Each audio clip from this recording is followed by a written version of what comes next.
Welcome back to Sputnik. When I was a kid, gambling was so illegal in this country that not a single bookmaker shop, let alone casino, existed in the land. People who wanted to place wagers on horse races did so with a criminal bookie, and his bookie's runner standing on the street corner was regularly subject to arrest. One of the mysteries of this age is how Britain became transformed into a gambler's paradise, and under the prime ministership of a Labour government led at the end by a figure, Gordon Brown, whose father was a Church of Scotland minister and who was otherwise bowed down by the burdens of Presbyterian rectitude. Now you can't move for bookies and their televised advertisement. You can even lose your house while sitting in it playing online roulette. The small print, gamblers should behave responsibly, not worth the paper it isn't written on. Joining us now to discuss how and why it happened and take a flutter on where we're headed is Professor Jim Orford of the University of Birmingham. But first, Gayatri, red gloves and all, asked the London public what they thought. Gambling, don't know. Seems like everything just exploiting people, getting their money sort of thing. Unfair odds, like you're never really going to win. Like, yeah, just another transfer of money into the hands of wealthy people. I think it's out of control for some people. I think it becomes addictive and is a big problem. It depends if you class something like playing the lottery as gambling as well, I guess, which is a bit more different, which I would agree with. But I think these online casinos and things, it sounds like they can cause a lot of problems. Apps on phones and everything, it's too easy, and it doesn't seem like real money. I know one or two people who've been involved in online casinos and that, and starts off very well, and then all of a sudden they take a hit and lose a load of money. So I think there's an unhealthy amount of advertising about gambling on the television. I find it actually overwhelming, and I'm not someone who ever does gamble. I'm a neuroscientist, and I understand the power of addiction, and I think that the pushing that you see on television all of the time in peak hours of adult viewing is just too much. Professor, thanks for coming on board the Sputnik. Let's start with that $64,000 question. How did this happen? Why did this happen? Well, it's a long story. I remember that time as well. That was how it was when I was growing up. The bookie's runner, yeah. Young exactly. People now don't know what a bookie's runner is. Oh, well, exactly. And then it changed in the 1960s because that was when bookmakers' shops became legal.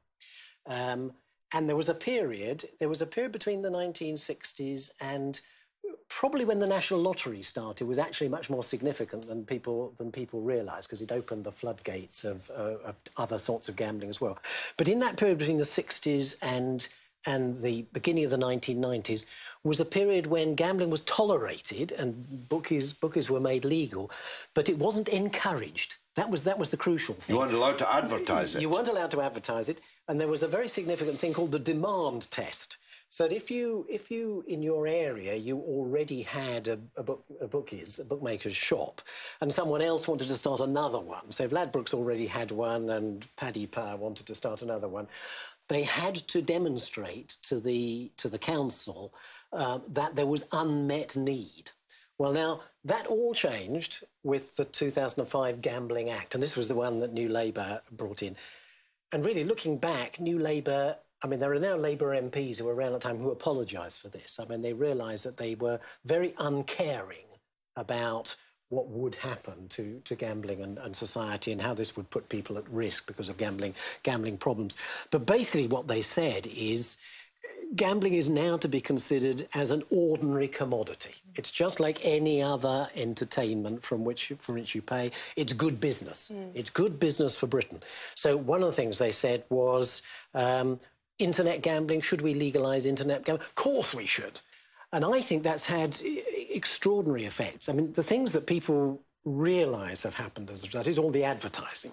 And everybody I talk to says, you know, we're fed up with being bombarded with advertising. I mean, I think what's happened is essentially two things. One is that the 2005 Act gave a green light to the industry to innovate. And by goodness, haven't they innovated? So, and I think the two particular things that have totally changed gambling. I mean, gambling in those days that you were talking about, the bookie's runner, it was principally betting on horses, and there was dog racing in the stadia as well, and some football pools and so on. But what's happened now is two particular forms of gambling dominate now. One is internet gambling, which actually is still a minority pursuit, but it's rising very, very rapidly. And the other thing that I think most people aren't aware of, unless you're particularly interested, is the innovations, technological innovations in gambling machines. So you remember the gambling machines, the one one-armed bandit. We can all do that. The one-armed bandit. It's not like that now. Blimey, they're sophisticated now. These are now 24 hours available on motorway service stations. Yes, motorway service stations. So we would run there at 11 Yes. o'clock. The restaurant is closed, but you can go into You this can still gambling gamble. hall. Yes, I want to absolutely, pick up this 2005 Gambling Act. I was there. I opposed it. Yes, good. The Labour Party, of which I was for 36 years a member, founded more on Methodism than Marxism, with a strong moral code and so on. Isn't it an irony? Isn't it perhaps the biggest apostasy of them all that a Labour government turned Britain into a gambling free-for-all? Yes, well, I think it is. And one of the things that's clearly happened in recent years is that because the forms of gambling have changed, horse racing is still there, but now the internet and also the machines, there are these very, very dangerous new machines in bookies. I don't know if you realise, but now they're about 10 years or so ago, they invented these machines. They're called fixed odds betting terminals, Yes. and you will have come across Yes. this because the government's been under a lot of pressure to do something about these. They slipped in. The industry said these aren't really gambling machines. They're completely different because you can play roulette on them. It's not like lining up three lemons or cherries. It's about playing roulette and blackjack and so on. Therefore, they're not gambling machines. Therefore, the maximum of £2, which used to be £1, it's just recently gone up £2. The maximum of £2 shouldn't apply. And you should be allowed to bet £100 at a time. And we've got these machines in the bookmakers' shops now. They're causing an enormous amount of trouble. All the evidence from surveys and so on is that they're appealing particularly to poorer people, unemployed people particularly. They cluster in poorer areas. The local authorities can't do anything about it because of this demand test. So if they say, look, we've got 3 bookies already, we don't want a 4th, and a 4th comes along and wants a license. He can appeal and win. They can't. They can't do anything about it. No. I opposed, one of the few to do so, I opposed the introduction of a national lottery. Yes. In fact, on several of the clauses, there was only me and the late Reverend Ian Paisley in the lobby. And he said to me, fancy me and a wee pape like you being the only 2 members of the House to stand up against the devil's buttermilk. That's how the tide was. Yes. The tide was for gambling, more gambling. Yes. And of course, then there was the scratch card, which I described as the crack cocaine of the national lottery business. The poorest people spending the most money on the desperate hope of coming up trumps with these cards. It's grown and grown and grown. Would it be fair to say that there's no going back? Well, I think there are two views, and I kind of veer between one and the other. I mean, one is, yes, it's very difficult. Once so many people are dependent on finances from the gambling industry, and once the government have gone down that way, every time they try and draw back from things. For example, if they wanted to... There's a very good campaign called the Fairer Gambling Campaign, who've been arguing and making a lot of noise. Let's reduce this maximum of £100 down to the £2, which is normal for other machines.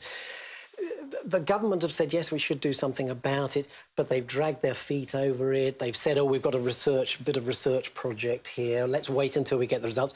The research happens to be financed by the gambling industry, which is another thing. Don't get me started on that and go about that for a while. And so then once you've got things, it's very difficult, I think, to pull back from.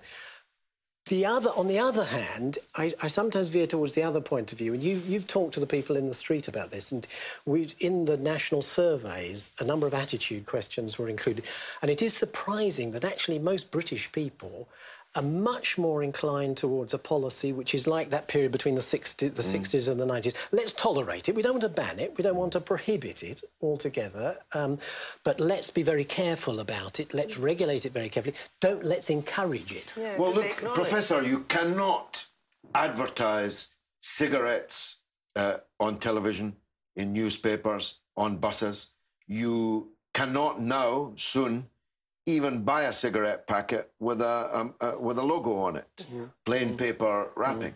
How can it be that gambling, which is actually far more damaging to more people than smoking is everywhere around us, on every television station, all night, and every other medium possible?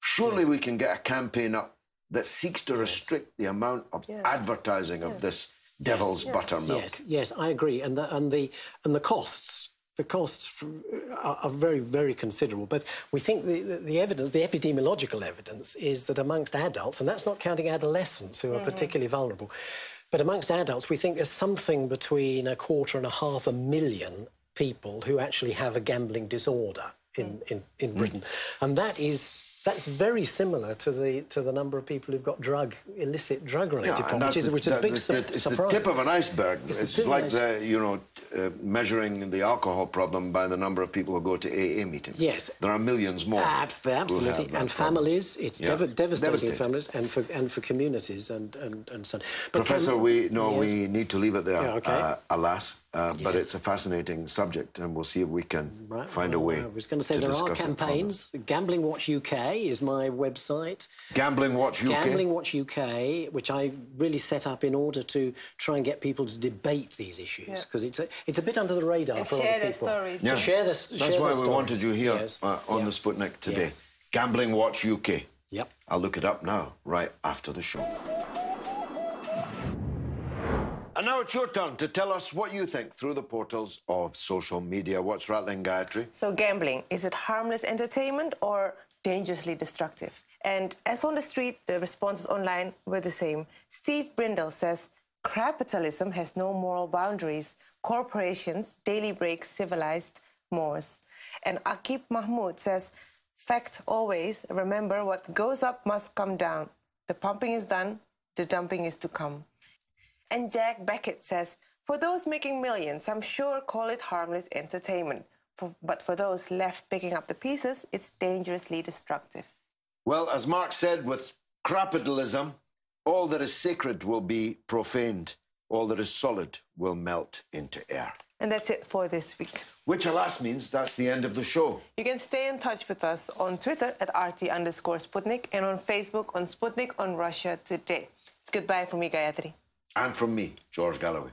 It's been marvellous.